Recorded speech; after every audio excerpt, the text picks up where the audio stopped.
ഇതുമായി ബന്ധപ്പെട്ട 3 ഉദ്യോഗസ്ഥർക്കെതിരെ സസ്പെൻഷൻ നടപടി സ്വീകരിച്ചിരിക്കുകയാണ്. പ്രിസൺ ഓഫീസറുണ്ട്, മറ്റ് 2 ഉദ്യോഗസ്ഥരുണ്ട്. ഈ സമയത്ത് ഡ്യൂട്ടിയിലുണ്ടായിരുന്ന ഉദ്യോഗസ്ഥരെ ഉൾപ്പെടെയാണ് സസ്പെൻഡ് ചെയ്തിരിക്കുന്നത്. ഈ അന്വേഷണത്തിനായി പ്രത്യേക സംഘത്തെ രൂപീകരിക്കുകയും ചെയ്തിട്ടുണ്ട്.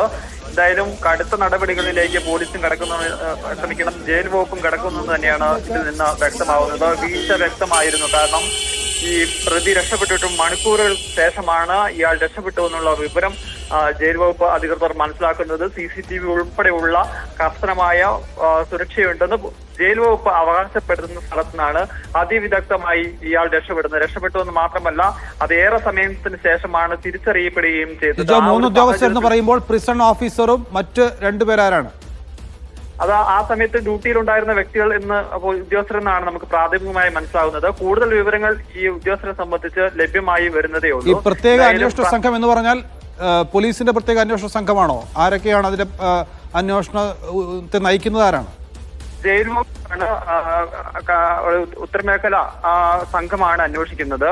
അത് ഏത് ഉദ്യോഗസ്ഥരാണെന്നെ സംബന്ധിച്ച് ഒരു കൃത്യമായ ഒരു വിവരങ്ങൾ കൂടി ലഭ്യമാകേണ്ടതുണ്ട്. എന്തായാലും പ്രത്യേക സംഘം അന്വേഷിക്കുമെന്ന് തന്നെയാണ് വ്യക്തമാക്കിയിരിക്കുന്നത്. അതിൽ പ്രധാനപ്പെട്ട കാര്യം ഇയാൾ എങ്ങനെ കടന്നു, പുറത്തു ചാടി, അതിൽ ആർക്കെങ്കിലും ഈ ഉദ്യോഗസ്ഥർക്ക് ആർക്കെങ്കിലും പങ്കുണ്ടായിട്ടുണ്ടോ, ഏതെല്ലാം തരത്തിലാണ് വീഴ്ചകൾ ഉണ്ടായിട്ടുണ്ടെന്നുള്ള ഉൾപ്പെടെയുള്ള കാര്യങ്ങളാണ് പരിശോധിക്കുന്നത്. ആ ഒരു പ്രാഥമിക അന്വേഷണത്തിന് ശേഷമാണ് ഇപ്പോൾ ഈ 3 ഉദ്യോഗസ്ഥരെ സസ്പെൻഡ് ചെയ്തുകൊണ്ടുള്ള നടപടികളിലേക്ക് വന്നിരിക്കുന്നത്. എന്തായാലും ഇനിയും നടപടികൾ ഉണ്ടാവുന്നുള്ള കാര്യത്തിൽ യാതൊരു സംശയവുമില്ല. ഏതെല്ലാം തരത്തിലാണ് ഇയാൾ രക്ഷപ്പെട്ട വഴികൾ, അതിന് ഏതെല്ലാം തരത്തിൽ സഹായം ലഭ്യമായിട്ടുണ്ടെന്ന് ഉൾപ്പെടെ പരിശോധിച്ച് തുടർ നടപടികൾ സ്വീകരിക്കാൻ വേണ്ടിയിട്ടാണ് തീരുമാനിച്ചിരിക്കുന്നത്. പ്രാഥമികമായ നടപടികൾ വന്നിരിക്കുന്നു. പ്രിസൺ ഓഫീസർ അടക്കം 3 ഉദ്യോഗസ്ഥർക്ക്, കണ്ണൂർ സെൻട്രൽ ജയിലിലെ 3 ഉദ്യോഗസ്ഥർക്ക് സസ്പെൻഷൻ വന്നിരിക്കുന്നു. വിവരങ്ങളാണ് സിജോ വി ജോൺ നൽകിയത്. അതോടൊപ്പം തന്നെ ജയിൽ വകുപ്പ് ഇക്കാര്യം സംബന്ധിച്ചുള്ള വലിയ അന്വേഷണവും നടത്താൻ തീരുമാനിച്ചിരിക്കുന്നു. അതിനായി പ്രത്യേക സംഘത്തെയും നിയോഗിച്ചിരിക്കുന്നു. കൂടുതൽ വിവരങ്ങൾ വന്നുകൊണ്ടിരിക്കുകയാണ്. ഇതിൽ വിശദമായ അന്വേഷണം ഇനി വരാനിരിക്കുന്നു.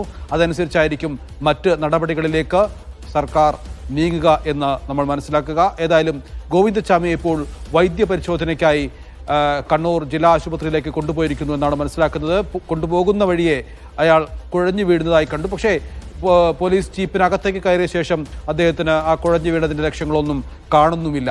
ഏതായാലും ഇത് ഗോവിന്ദച്ചാമിയാണ്. അയാൾ എന്തടവും പറ്റുമെന്ന് നമുക്കെല്ലാവർക്കും അറിയാം. സലാം പി മുഹമ്മദാണ് അവിടെ നിന്ന് വിവരങ്ങൾ തന്നുകൊണ്ടിരിക്കുന്നത്. സലാം, കണ്ണൂർ ജില്ലാ ആശുപത്രിയിലേക്കാണോ കൊണ്ടുപോയിരിക്കുന്നത്?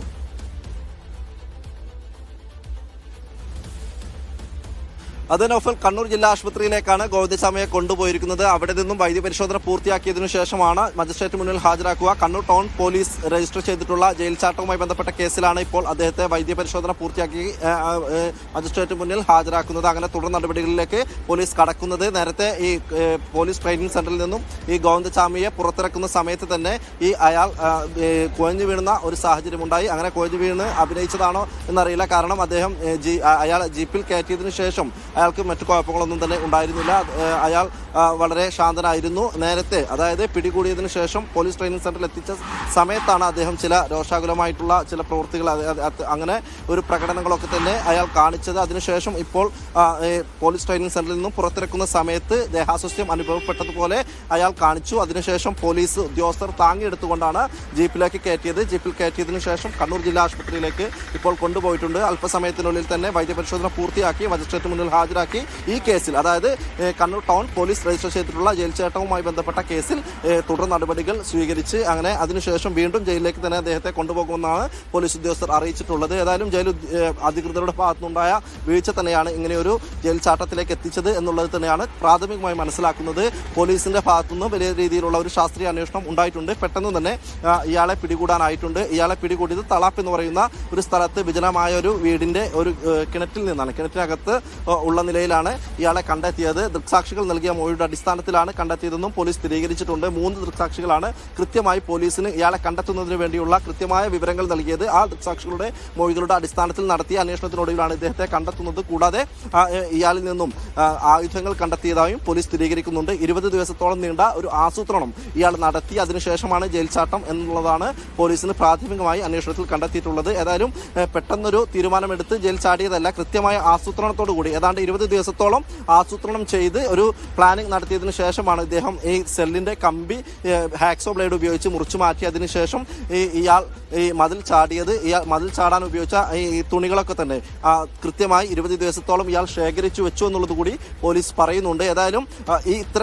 ദിവസങ്ങൾ പ്ലാൻ ചെയ്യുമ്പോൾ ആ ജയിൽ അധികൃതർ ഈ ഡ്യൂട്ടിയിലുണ്ടായിരുന്ന ജയിൽ ഉദ്യോഗസ്ഥർ എന്ത് നടപടിയാണ് സ്വീകരിച്ചത്, അല്ലെങ്കിൽ എന്തായിരുന്നു അവർ ചെയ്തിരുന്നത് എന്നുള്ള കാര്യം തന്നെയാണ്, അല്ലെങ്കിൽ ആ ഒരു ചോദ്യത്തിനാണ് ഇനി ഉത്തരം നൽകേണ്ടത്. കാരണം ഡ്യൂട്ടിയിലുണ്ടായിരുന്ന ആരും തന്നെ 20 ദിവസത്തോളം ഒരു ക്രിമിനൽ, അതായത് കുപ്രസിദ്ധമായ ഒരു കേസിൽ, പ്രമാദമായ ഒരു കേസിൽ ശിക്ഷിക്കപ്പെട്ട ജയിലിൽ കഴിയുന്ന ഒരു ക്രിമിനൽ ഒരു കൃത്യമായ ഒരു ആസൂത്രണം നടത്തുമ്പോൾ ജയിൽ ഉദ്യോഗസ്ഥർക്ക് ഇത് അറിയാൻ കഴിഞ്ഞില്ലേ എന്നുള്ള ഒരു സുരക്ഷാ വീഴ്ച എങ്ങനെ സംഭവിച്ചു എന്നുള്ള ചോദ്യത്തിന് കൂടിയാണ് ഇനി ഉത്തരം പറയേണ്ടത്. ഏതായാലും ജയിൽ അധികൃതരുടെ ഭാഗത്തുനിന്നുണ്ടായ കൃത്യമായ ഒരു വീഴ്ച തന്നെയാണ്, വലിയ ഒരു വീഴ്ച തന്നെയാണ് ഇങ്ങനെ ഒരു ജയിൽ ചാട്ടത്തിലേക്ക് എത്തിച്ചതെന്ന് പോലീസ് കൂടി സ്ഥിരീകരിക്കുന്ന ഒരു തരത്തിലാണ് പോലീസിൽ നിന്നും ലഭിക്കുന്ന വിവരങ്ങൾ.